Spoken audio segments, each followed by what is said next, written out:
bass? Oh no, I'm sorry, just in general. Oh, gotcha. Because they're all fishing here. You're allowed to keep. They're consider. Hold on. Oh, okay. Yeah, because the thing is, people don't realize that even if you like here a lot, and they actually rent. Yeah, it sucks. Oh, what the? Appreciate it, son. Yeah, no problem. See, what happens is people will come down. This I don't know how familiar you are with fish or what's in the lake, but they do have these little panfish. They're called bluegill fish. Yeah. Those you're allowed to keep. The DEC won't mess with you about that. But as far as the game fish in this lake, there's chain pickerel, there's largemouth bass. Those fish are catch and release only. So if you are down here and you see somebody keeping them and throwing them in a bucket, I would call the DEC. Because what they'll do is It's upsetting. I mean, I've found lures before. yeah, Everything. everything, You know? everything. And again, people have their whatevers, but we do like animal advocacy work as well. Gotcha. And we've learned about fishing. And sadly, people really don't realize, because once you do that, it's like they keep bleeding, and then it's torturous in the water, so they die either way. You know what It I mean? happens. It happens. Yeah. You'll get fish who are gutted.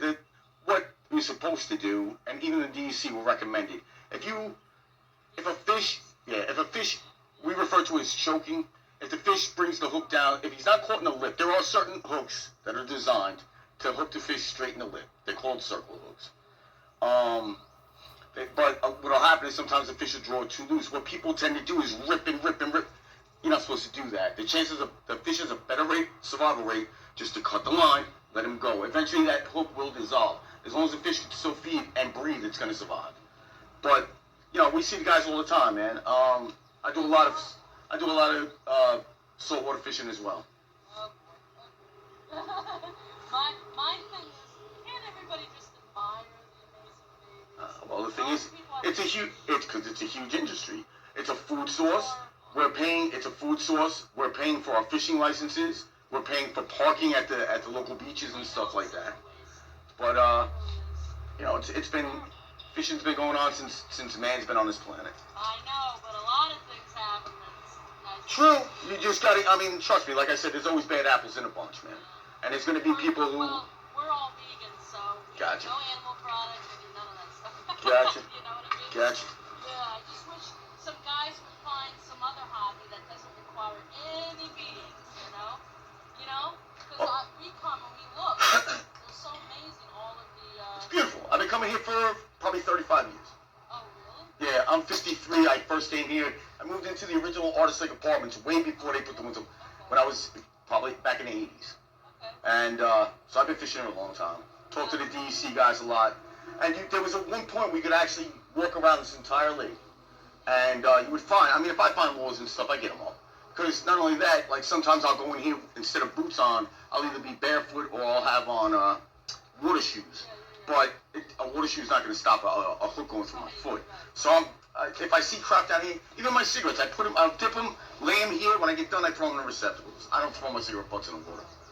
But yeah, like I said, not that you were fishing, but at least you're responsible in that way. You got to respect the sport. Now it's baby season too, and I saw a duck family and I saw a geese family. Yeah, I saw them at Kayla's Pond in Summer Riches. There was 2 adults with 3 babies. They were gorgeous. Absolutely gorgeous. Yeah, I'm like, be careful. What we'll also do is we do what's known as magnet fishing. And what you'll do is you'll have a long rope with a magnet on it. As you toss that out and drag it along the bottom, we've found hooks, lures, shotgun shells, all kinds of, a stand for the, so I've done it at Upper Lake in Yaphank. I've done it here once or twice, but there's a lot of undergrowth in here, so you get hung up on that a lot, and that, it helps, it does, it gets a lot of crap out of the water. Yeah, it's really sad. It doesn't have to be. It doesn't. It really doesn't. I pick up litter here, too. So do I. If I'm out there and I see something floating in the water, I'll scoop it up. Anything along the shoreline. You do. Well, there's those of us who respect it, and there's those who just come down and they either, don't care or they, absent-minded. I don't know how to explain it. I know. Well, I appreciate it. No problem. Thank